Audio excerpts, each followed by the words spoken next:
تمام دیکھنے والے اور سننے والوں کو السلام علیکم۔ میں ہوں زاہد اور آپ دیکھ رہے ہیں سیکرٹ پاک ٹی وی۔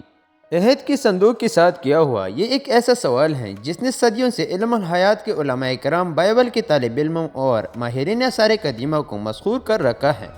یہودا کے بادشاہ یوسیہ نے اپنی سلطنت کی 18ویں برس عہد کی صندوق کے محافظوں کو اسے یروشلم کے ہیکل میں واپس لانے کا حکم دیا۔ 40 سال بعد بابل کے بادشاہ نبوکدنضر نے یروشلم پر قبضہ کر لیا اور ہیکل کو لوٹ لیا۔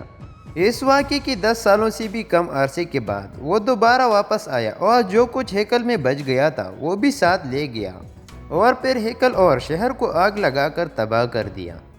بس عہد کی صندوق کے ساتھ کیا ہوا، کیا اسے نبوکدنضر نے لے گیا؟ کیا وہ شہر کے ساتھ ہی تباہ ہو گیا تھا یا پھر اسے بحفاظت چھپا دیا گیا تھا؟ جیسا کہ ہمارے پاس ماضی سے ثبوت ہیں کہ عہد کا صندوق اس وقت چھپا دیا گیا تھا جب شاہ مصر کی سسک نے سلیمان کے بیٹے رہبام کے دور میں ہیکل کو لوٹا تھا۔ یعنی ثبوت کے طور پر اس لیے کیونکہ اگر سسک عہد کی صندوق کو لے گیا ہوتا تو یوسیہ لائیوں سے کیوں کہتا کہ اسے واپس لاؤ؟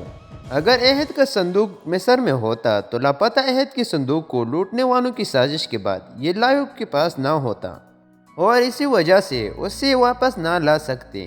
دلچسپ بات ہے کہ مکاشفہ 11 باب 19 آیات عہد کی صندوق کے آسمان پر ہونے کا ذکر کرتی ہیں اور خدا کا جو مقدس آسمان پر ہے وہ کھولا گیا اور اس مقدس میں اس کے عہد کی صندوق کو دکھائی دیا اور بجلیاں اور آوازیں اور گرجیں پیدا ہوئی اور بون چال آیا اور بڑے اوالے پڑے۔ اس آیات کی وجہ سے کئی ایک لوگ خیال کرتے ہیں کہ عہد کی صندوق کو محفوظ کرنے کے لیے آسمان پر اٹھا لیا گیا تھا، لیکن وہ عہد کا صندوق جس سے یوحنا نے اپنے رویے میں دکھایا تھا غالباً وہ صندوق نہیں تھا جس سے موسیٰ نے تیار کروایا تھا۔ ہم یہ جانتے ہیں کہ خیمہ اجتماع کے اندر موجودہ چیزیں آسمانی چیزوں کی نقلیں تھیں اور خیمہ اجتماع خود اس سب کا عکس تھا جو آسمان پر ہیں۔